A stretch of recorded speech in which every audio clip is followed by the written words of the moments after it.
स्वागत आहे तुमचं या व्हिडिओमध्ये। आज आपण महत्त्वाचे असे प्रश्न पाहणार आहोत, ते विचारलेले होते आजच्या परीक्षेला फर्स्ट सेकंड थर्ड शिफ्ट मध्ये। क्लियर? या व्हिडिओमध्ये तुम्हाला असे काही प्रश्न सांगणार आहे, त्या प्रश्न तुम्हाला पैकीचे पैकी मार्क देतील। ठीक आहे, आता उद्या येणाऱ्या परीक्षेमध्ये ब्राह्मो समाजाची स्थापना कोणी केली? राजा राम मोहन रॉय यांनी 1828 मध्ये ब्राह्मो सभेची स्थापना केली। ठीक आहे, महत्त्वाचं पाहून घ्या, जे परीक्षेला विचारलं त्याचं उत्तर द्यायचं। ठीक आहे, 1828 मध्ये ज्याचे नाव नंतर ब्राह्मो समाज ठेवण्यात आले। पहिले काय होतं? ब्राह्मो सभेची स्थापना। क्लियर? पुढचा प्रश्न पहा, अरुंद पैसा। अरुंद पैशावरती एक प्रश्न आला होता, त्या प्रश्नाचं उत्तर पहा। अरुंद पैशाची व्याख्या पहा, M1 आणि M2 अशी केली आहे। ठीक आहे, M1 हे सर्वात द्रव आणि व्यवहारासाठी अनुकूल चलन आहे। M2 हा मनी पुरवठा अंदाज आहे, ज्यामध्ये M1 चे सर्व चल तसेच जवळचे पैसे समाविष्ट आहेत। महार वेतन विधेयक मांडले, म्हणजे कोणी मांडले असा एक प्रश्न आला असेल।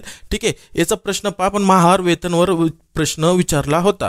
15 मार्च 1928 रोजी डॉक्टर आंबेडकरांनी मुंबईत विधानसभेत वेतन विधेयक मांडले। कोणी मांडले? डॉक्टर आंबेडकरांनी। भारतीय राज्यघटनेची 74वी दुरुस्ती कायदा काय आहे असा एक प्रश्न आला, किंवा याचं भाषांतर वेगळं असतं, पण 74वी घटना दुरुस्ती विचारली होती। 74वी घटना दुरुस्ती पाहून घ्या आता। कायद्यांतर्गत शहरी स्थानिक स्वराज्य संस्थांना घटनात्मक दर्जा देण्यात आला। शहरामध्ये स्थानिक स्वराज्य संस्था बळकट करण्यासाठी आणि सक्रिय करण्यासाठी 1992 मध्ये संविधानाची 74वी घटना दुरुस्ती संसदेत संमत केली। कधी केली? 1992। 1 जून 1993 रोजी लागू करण्यात आला। हे महत्त्वाचा मुद्दा, हा एक लक्षात राहू द्या। पुढचा प्रश्न पहा, बाह्य हिमालयाला काय म्हणतात? शिवालिका। शिवालिका टेकड्या, ज्यांना शिवालिका हिल्स आणि चुरिया हिल्स असेही म्हणतात। हे दोन्ही मुद्दे लक्षात राहू द्या, फक्त भाषांतर करून प्रश्न येऊ शकतो। ही बाह्य हिमालयाची एक पर्वत श्रेणी आहे, जी सिंधू नदीपासून पूर्वेकडे ब्रह्मपुत्रा नदीच्या जवळ सुमारे 2400 किलोमीटर पसरलेले आहे। भारताकडे उत्तरेकडील भागामध्ये पसरलेले आहे। क्लिअर? कुठं? उत्तरेकडील। चला पुढचा प्रश्न पहा, अपंग क्रीडा प्रशिक्षण कुठे आहे? Atal Bihari Vajpayee sport training centre for disability कुठे आहे? ग्वाल्हेर। पूर्वीचे अपंग स्पोर्ट्स सेंटर, याला पहिले पूर्वीचे का नाव? हे भारत सरकारच्या सामाजिक न्याय आणि सक्षमीकरण मंत्रालयाच्या अपंग व्यक्तींच्या सक्षमीकरण विभागाद्वारे स्थापित एक स्वायत्त संस्था आहे। क्लिअर? चला पुढचा प्रश्न, मुक्तवाहिनी सेना।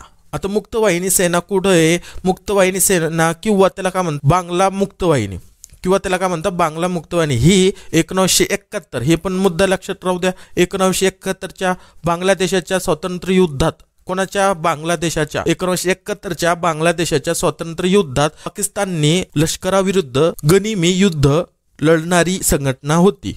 चला पुढचा प्रश्न, पॅरा ऑलिम्पिक सुवर्ण कोणी भारताची पॅरा ॲथलीट अवनी लेखरा हिने पॅरालिम्पिक 2021 टोकियो जपानमध्ये भारताचे प्रतिनिधित्व करताना 10 मीटर एअर रायफल प्रकारात सुवर्ण पदक जिंकले आहे। पुढचा प्रश्न पहा, भारतात सर्वात जास्त सोन्याचा साठा कोणत्या राज्यात आहे? भारतातील, लक्षात राहू द्या मुद्दे, भारतातील 80% सोन्याचं उत्पादन कर्नाटकात होते। ती सोन्याची भूमी म्हणून ओळखली जाते।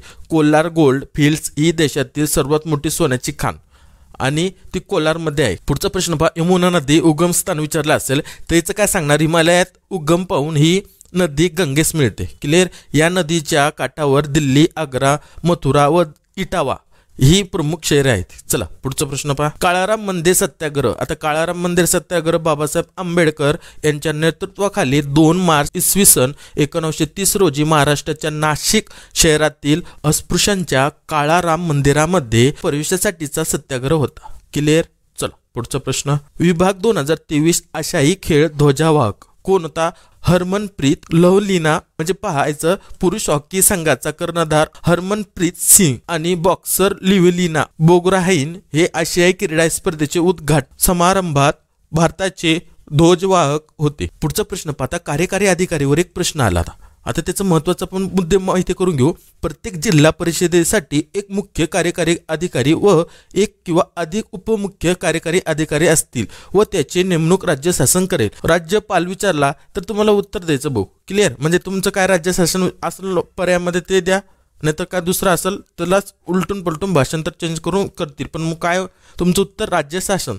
मुख्य कार्यकारी अधिकारी व उपमुख्य कार्यकारी अधिकारी हे राज्य शासनाकडून बदली केले जाण्यास पात्र असतील. ठीक आहे, सगळे मुद्दे तुम्हाला माहिती झाले. आता महत्त्वाचं तुम्हाला तेच सांगतो की परीक्षामध्ये, ठीक आहे, परीक्षामध्ये काय होतंय, जे प्रश्न तशाला तसे तुम्हाला पाहायला मिळत आहे. प्रश्न तशाला तसे, फक्त ऑप्शन वेगवेगळे पडत आहे किंवा थोडंसं भाषांतर करून तुम्हाला प्रश्न विचारत आहे. ठीक आहे, तर तुम्हाला काय करणं आहे, फक्त जे आपले आता लेक्चर झालेले पहिल्या शिफ्टचे, दुसऱ्या तिसऱ्या शिफ्टचे जेवढे झाले 2-3 दिवसाचे पेपरचे, तेच आपल्याला काय करणं आहे, व्यवस्थित अभ्यास करा. म्हणजे उद्याचे जे पेपर होणार आहे त्यांना तुम्हाला पैकीच्या पैकी मार्क मिळतील.